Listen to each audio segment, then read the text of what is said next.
6:08 p.m., August 4, 2020. Wedding photos near Beirut Port. People heading home after shopping. Firefighters responding to a port warehouse fire. 0.2 seconds later, in an instant, people, buildings, and vehicles were swallowed by chaos. A crater 140 meters wide was formed. Energy equivalent to 1,100 tons of TNT exploded. Windows shattered simultaneously within a 10 km radius. Shockwaves reached Cyprus across the Mediterranean. The scenes of the explosion had been sown 6 years prior. September 23, 2013, the Moldovan vessel MV Rosus anchored at Beirut Pier 9. Beirut was not its original destination. En route from Batumi, Georgia to Beira, Mozambique. An engine defect occurred during the voyage. The vessel sought the nearest port for repairs. And that was Beirut. In the cargo hold of the Rosus, 2,750 tons of ammonium nitrate were loaded. The shipment was destined for a Mozambican company. Ammonium nitrate, also used as fertilizer, is usually stable, but under specific conditions, it causes powerful explosions. A prime example is the 1995 Oklahoma City bombing. About 2,300 kg was used at the time. The building's facade collapsed, killing 168 people. The amount on the Rosus was about 1,200 times that. Repairs were completed, but the ship owner faced a problem. Beirut port authorities blocked the vessel's departure. Port fees and various expenses remained unpaid. The ship could not leave until they were settled. The owner could not pay the port fees. The Mozambican buyer also refused the shipment. As the situation grew complicated, his solution was chillingly simple. He abandoned the crew, the ship, and the cargo. November 2013, the Lebanese court officially seized the MV Rosus and its cargo, with everything legally frozen. 4 crew members were left in darkness without electricity. They had to wait in poor conditions until the issue was resolved, running out of money, food, and water. 2,750 tons of ammonium nitrate lay beneath them, under the scorching heat of Beirut. Welsh 10-month detention on board continued.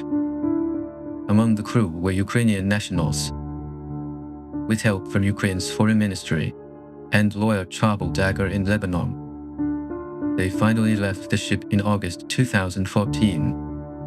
Early 2014, the port faced a new problem. Due to long neglect and lack of maintenance, the Rosus was at risk of sinking in the dark. A sunken ship would disrupt all port operations, and dangerous cargo could be submerged. October 2014, authorities decided to unload the 2,750 tons, moving the ammonium nitrate from ship to shore. The cargo was moved to warehouse 12 in Beirut Port. Just 85 meters away stood a massive 48-meter concrete grain silo. It held about 85% of Lebanon's grain reserves, a key facility for the nation's food supply. Warehouse 12 was not built for dangerous goods. It was just another warehouse, used for temporary storage of cargo. Formally temporary, but actually neglected. Lebanon's political structure was the backdrop. 18 religious sects coexist in Lebanon. Power is shared through confessionalism. President, Maronite Christian. Prime Minister, Sunni Muslim. Speaker of Parliament, Shiite Muslim. Under this structure, operation rights for ministries, agencies, and ports were split according to sectarian interests. Customs monitored, but had no authority to dispose. Port office stored, but had no authority to scrap. Ministries received reports, but had no authority to command. Risk was identified, but when a decision was needed, no one was institutionally empowered to make that decision. Within this structure, Warehouse 12 was quietly neglected along with 2,750 tons of ammonium nitrate. Half of the cargo entered Warehouse 12. Lebanese customs recognized the danger of the material, but the problem was they could not take action. Between 2014 and 2017, Customs Director Tavik Mahai sent 6 official letters to the judiciary, and the message was consistent. The 2,750 tons of ammonium nitrate in Warehouse 12 pose a serious threat to the port and city. They requested to auction off or export the cargo. They warned of an irreversible accident if left alone. But there was no response from the judges. All 6 letters were ignored, with no response sent, passed to other agencies, or delayed due to jurisdiction issues. There was a reason for such problems in Lebanon's judicial structure. Courts were trapped by decades of backlog cases, political pressure, and a judge appointment system driven by sectarian interests. If a judge made a politically sensitive decision, they could become a target and face career setbacks. Disposing of the chemicals in Warehouse 12 was entangled with various political interests. No one wanted to be the one to make the decision. Thus, the 2,750 tons of ammonium nitrate remained under review on paper. In reality, it lay dormant in the warehouse, utterly neglected. Around 2018, the danger inside Warehouse 12 escalated further. Port authorities began storing other seized goods in the same warehouse, which included approximately 15 tons of fireworks. The fireworks were seized contraband and were piled in the same space without any disposal plan. Ammonium nitrate and fireworks were left together long-term. Fireworks are flammable on their own, and ammonium nitrate can trigger chain reactions from heat or shock. Having these two materials in the same space was like keeping a spark that ignites with one mistake and a bomb that causes a massive blast from that spark together inside a single warehouse. According to the records, safety inspections at Warehouse 12 had virtually stopped. As the 2019 economic crisis began, the national budget was slashed, the Lebanese pound plummeted, and prices soared. The government focused on cutting public service costs. Maintenance of monitoring personnel and security equipment naturally had to be suspended. The World Bank ranked this economic crisis as one of the 10 most severe economic collapses since the 19th century. January 2020, Lebanon State Security inspected Warehouse 12 and issued an official warning report. The report stated that the security was vulnerable and management was being neglected, such as external intrusion or theft. It is known that concerns were raised about potential safety issues. And on July 20, 2020, to President Mitchell Aoun and Prime Minister Hassan Diab, a security report was delivered warning of the danger in Warehouse 12. This was 15 days before the massive explosion. Later, President Aoun revealed that he was aware of the report, but rather than giving a direct order to resolve it, he explained that he delegated it to the ministries. Blame games and administrative delays between agencies followed, and no practical action was taken. Late July to early August, 2 weeks before the blast, some attempts were made to repair Warehouse 12 walls, but delays caused the work to start and stop repeatedly. The 2,750 tons of ammonium nitrate and 15 tons of fireworks remained. Only one thing remained: the spark. Similar cases have existed in history. In September 2001, an explosion occurred at the AZF plant in Toulouse, France. Various hypotheses were raised about the cause. Issues in chemical management and storage were pointed out. 31 people died, and over 2,500 were injured. Crucially, the response differed from Beirut. Immediate investigations and legal procedures began in France. Legal rulings on liability and compensation followed. The 1947 Texas city disaster is a key case comparable to Beirut in scale. 581 died as ammonium nitrate on a cargo ship exploded. The U.S. overhauled hazmat maritime regulations. This change helped establish international standards. As a significant turning point, while those cases were unannounced accidents, Beirut's danger was known for years, making it fundamentally different. August 4, 2020, 5:40 p.m., smoke began rising from Warehouse 12 in Beirut Port. During repair work on the warehouse walls, welding sparks likely ignited flammable materials inside. Reports say that inside the warehouse, beside ammonium nitrate and fireworks, tires and oil and other flammables were stored together, and the fire spread rapidly. At 6:00 p.m. sharp, Beirut firefighters arrived with a team of 10. They were informed only of a port warehouse fire, but unfortunately, the 2,750 tons of ammonium nitrate in Warehouse 12 was never reported to the firefighters on site. Administrators and port management with records and security authorities gave no hazmat info to the team. And so, they marched into the heart of the fire at 6:07 p.m. Fire spread to the 15 tons of neglected fireworks nearby from across the port. Citizens watching the scene began filming with their smartphones.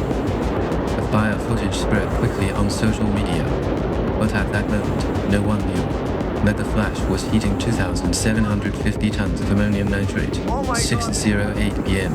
The ammonium nitrate reached its critical point. It causes a rapid decomposition reaction above a certain temperature, releasing massive amounts of high-temperature gas. With blast impact and intense heat applied, it shifts to a chain explosion or detonation. Detonation propagates faster than the speed of sound, releasing energy as powerful shockwaves. OHCHR seismic network detected a magnitude 3.3 earthquake in Beirut. It was about 1.1 kilotons of TNT energy, about 1/13 the power of the Hiroshima atomic bomb. Non-nuclear, but enough to destroy a city.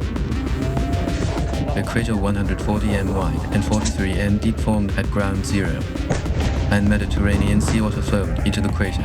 Most port warehouse facilities were destroyed, and nearby anchored vessels capsized. Nearby grain silos were also destroyed. Loss of stored grain stocks followed. Lebanon faced immediate food shortages. Shockwaves spread at supersonic speeds to Beirut. Windows within 10 km shattered instantly. Citizens were exposed to flying glass shards. Those sitting in offices, standing in living rooms, or inside shops were no exception. Many of the 6,000 injured were hit by glass shards. The shockwave reached Cyprus, located 240 km away from Beirut. All 10 firefighters on site were killed. Chaos broke out across Beirut. Hospitals kilometers away from the port had to treat the injured despite shattered windows. Jemese and Mar Mikhail were hit hardest, with walls collapsed and interiors destroyed. Rescue vehicles struggled to enter the chaotic city. Official records show about 218 deaths, 6,500 plus injured, and 300,000 displaced. Damage was estimated at $15 billion, roughly 25 trillion Korean won today, over half of Lebanon's GDP at the time. A giant crater filled with seawater replaced Warehouse 12, and the port ceased to function entirely. Lebanon, which relies on imports for 85% of supplies. The port's loss met an already severe economic crisis, leading to a national catastrophe. Global aid and rescue teams headed to Beirut. French President Macron visited Beirut 2 days later, with international aid promises following, but no outside help could repair the scale in the short term. 6 days after, on August 10, 2020, massive protests spread across Lebanon. Protesters entered several government offices. Hundreds more were injured in clashes with police. PM Hassan Diab announced his cabinet's resignation. In his resignation statement, he stated Lebanon's corruption was the bigger problem. In August 2020, Lebanese prosecutors detained dozens involved in the blast. This included port, customs, and security officials. In December that year, prosecutors charged the ex-PM and 3 ministers. Legal actions began, but investigations repeatedly stalled. Summons were issued for current and former officials. Parliament refused to lift high-level immunity. On October 14, 2021, protests in Tehran demanded Judge Bitter's removal, and clashes between armed groups killed 7 civilians. Investigations faltered and fully halted in 2022. August 4, 2022, the second anniversary of the blast. Families gathered at the site for a memorial. When the north section of the grain silos collapsed, the structure was damaged in the 2020 blast. Weakened and barely standing until then. The collapse occurred on the second anniversary. Dust clouds billowed across the screen, and the mourners fled the scene.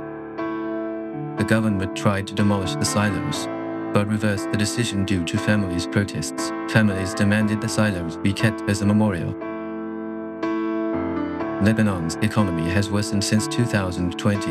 The pound's value crashed 98% since 2019. Foreign reserves dried up, and banks froze withdrawals.